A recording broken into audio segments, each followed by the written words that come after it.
The buzz of hair clippers filled the little barber shop on Main Street. Emma Carter, a 32-year-old hairstylist with kind eyes and a habit of humming old country tunes, loved her job more than anything. She didn't make much, but she found joy in the smiles of people walking out feeling new again. It was her way of touching lives, one haircut at a time. That afternoon, a quiet man in a worn military jacket walked through the door. His gray hair was matted, his face sunburned, and his hands trembled as he reached for his wallet. He said softly, I don't have enough today, but if you let me, I can pay next week. I got a job interview tomorrow. Haven't had one in months." Emma's heart twisted. The man looked like he hadn't been treated kindly in a long while. She smiled and waved his hand away. "Don't you worry about it. Sit down, sir. Let's get you looking sharp." As she clipped away the overgrown hair, the man told her his name was Henry, a Marine veteran who had lost nearly everything after returning home.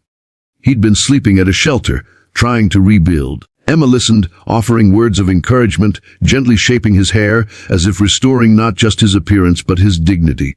When she was done, Henry looked in the mirror, tears welling in his eyes.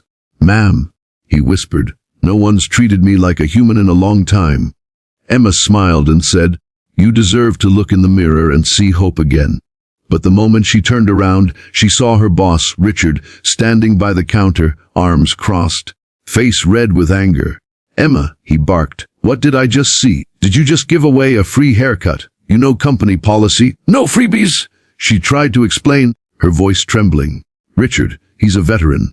He's been struggling. He just needed a little kindness." "Kindness doesn't pay rent," Richard snapped. "You think we can afford to give away services? You're done here, Emma. Pack up your things." The room went silent. Henry tried to intervene, begging the owner not to fire her, but Richard wouldn't listen.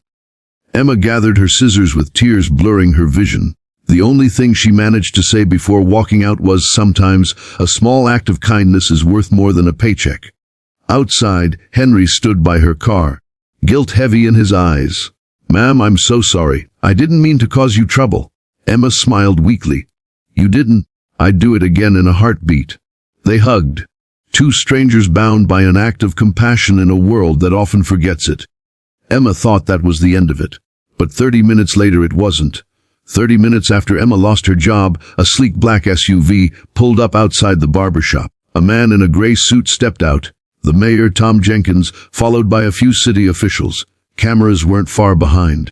The townspeople peered through shop windows, whispering.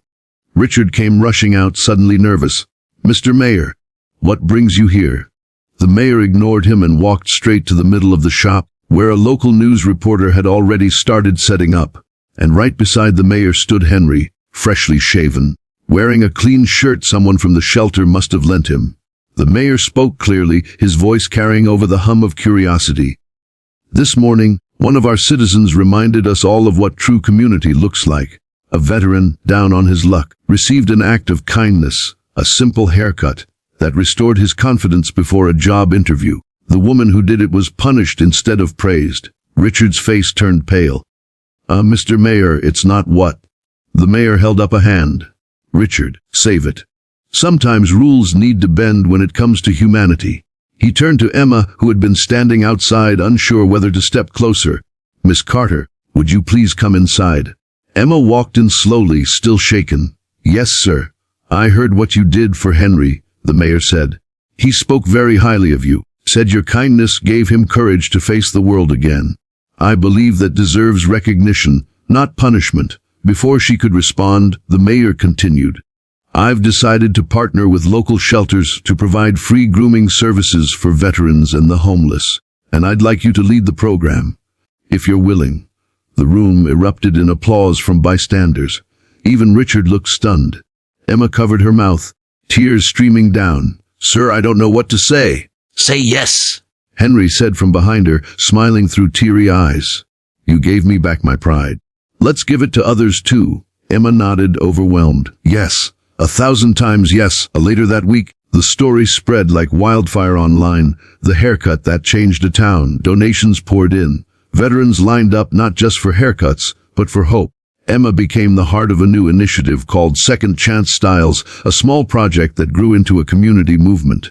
Months later, she stood beside Henry, now clean-shaven, employed, and living in his own apartment, as they opened a new barbershop together. A sign above the door read, "Where kindness is always in style."